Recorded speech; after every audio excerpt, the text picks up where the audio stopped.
കുട്ടിക്ക് എല്ലാ നേരവും പെർഫോം ചെയ്തിരിക്കണം എന്നൊരു പ്രശ്നമുണ്ടല്ലോ. ആബ്സല്യൂട്ട്ലി. ഇപ്പോൾ ഇപ്പം നേരത്തെ അനീഷ് പറഞ്ഞു, ഞാൻ പേരെടുക്കുന്നില്ല, പക്ഷേ കുറേ ചൈൽഡ് കോണ്ടന്റ് ക്രിയേറ്റേഴ്സ് നമ്മൾ കാണുന്നുണ്ട്, ഇൻഫ്ലുവൻസേഴ്സിനൊക്കെ കാണുന്നുണ്ട്, where the children are just about 2 years or 4 years old.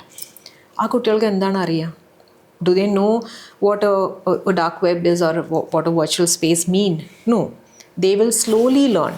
ഒരു 8-9 വയസ്സാകുമ്പോഴാണ് എവിടെ ചെന്നാലും ഈ കുട്ടീനെ ഐഡൻറ്റിഫൈ ചെയ്യുന്നു, എവിടെ ചെന്നാലും അപരിചിതർ വന്ന് സംസാരിക്കുന്നു, എവിടെ ചെന്നാലും ലൈറ്റും ക്യാമറയാണെന്ന് പറയുമ്പോൾ അനീഷിനാണെങ്കിലും നമുക്കൊരു ബുദ്ധിമുട്ട് തോന്നില്ലേ? അല്ലേ? പലരും ഈ ഫെയിംഡം എന്നൊക്കെ മാറി നിൽക്കുന്നത് because I need to also enjoy my life എന്നുള്ള തോന്നലിൽ നിന്നാണ്. അപ്പം ആ കുട്ടിയുടെ ആ തിരിച്ചറിവിൻ്റെ പ്രായമാകുമ്പോൾ I don't know how they are going to take it. I mean, we would have probably damaged their childhood completely by then.